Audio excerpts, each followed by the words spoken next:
Hello friends, welcome back to Girjyoti's Kitchen. இன்னைக்கு மைசூர் போண்டா எப்படி செய்யலாம்னு பார்க்கலாம் ஃப்ரெண்ட்ஸ் வாங்க.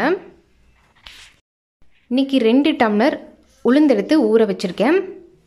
அது கூட 2 டேபிள் ஸ்பூன் வந்து அரிசி, பச்சரிசி, புழுங்கல் அரிசி எது வேணா நீங்க எடுத்துக்கலாம். எந்த அரிசி வேணாலும் ஊற வச்சுக்கோங்க. நான் சாப்பாட்டுக்கு போற அரிசி தான் எடுத்து ஊற வச்சிருக்கேன். இது அப்படியே ஒரு 3 மணி நேரம் ஊறட்டும் நல்லா. இப்போ இந்த மாதிரி நல்லா நைஸா அரைச்சிக்கோங்க. அதாவது வெண்ணெய் மாதிரி நல்லா நைஸா ஸ்மூத்தா அரைச்சிக்கணும்.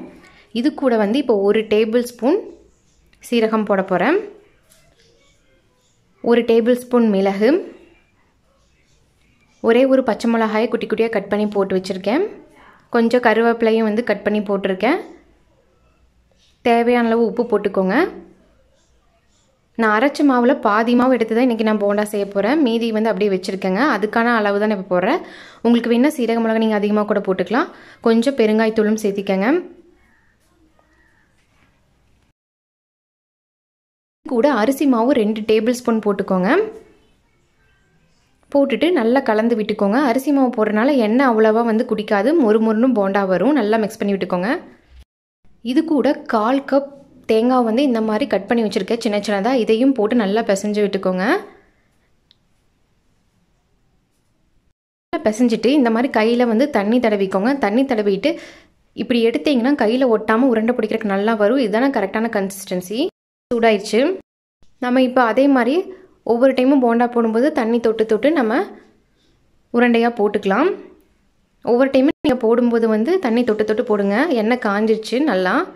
இப்போ இது போட்டதுக்கப்புறம் மறுபடியும் வந்து தண்ணியில் நல்லா கை கழுவிட்டு எகெயின் போட்டிங்கன்னா வந்து அதே மாதிரி ஷேப்பில் நல்லா கிடைக்கும். போட்ட அளவு விட கொஞ்சம் பெருசாக தான் வரும். ரொம்ப வந்து போட வேண்டாம். ஒரு 4-5 போடுங்க போதும். மீடியம் ஃப்ளேமில் வச்சுக்கோங்க. லோ ஃப்ளேம்லேயும் வைக்க வேண்டாம், ஹை ஃப்ளேம்லேயும் வைக்க வேண்டாம்.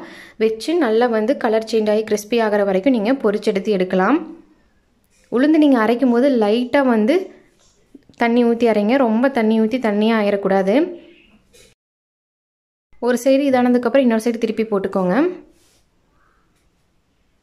உளுந்து வடக்கு போடுற மாதிரியே தான் அதே பக்குவத்தில் நீங்கள் அரைச்சி வச்சுக்கணும்.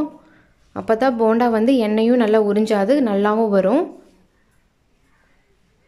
இப்போ கொஞ்சம் லைட்டாக வந்து கிறிஸ்பி ஆகட்டும். இந்த மாதிரி ஆனதுக்கப்புறம் நீங்கள் எடுத்துக்கலாம். ஹை ஃப்ளேமில் வச்சு பண்ணிங்கன்னா சீக்கிரம் கலர் சேஞ்ச் ஆகி கிறிஸ்பி ஆயிரும். ஆனால் உள்ளே வெந்திருக்காது. அதனால் மீடியம் ஃப்ளேமில் வச்சுக்கோங்க. இதே மாதிரி எல்லா போண்டாவையும் நம்ம போட்டு எடுத்து வச்சுக்கலாம். இந்த போண்டா கூட தேங்காய் சட்னி வச்சு சாப்பிட்டிங்கன்னா சூப்பராக இருக்கும். ஃப்ரெண்ட்ஸ், நம்மளோட மைசூர் போண்டா ரெசிபி ரெடி ஆயிடுச்சு. இந்த வீடியோ பிடிச்சிருந்தா மறக்காமல் இந்த வீடியோக்கு ஒரு லைக் கொடுங்க. நம்ம சேனலை சப்ஸ்கிரைப் பண்ணிடுங்க. தேங்க்யூ.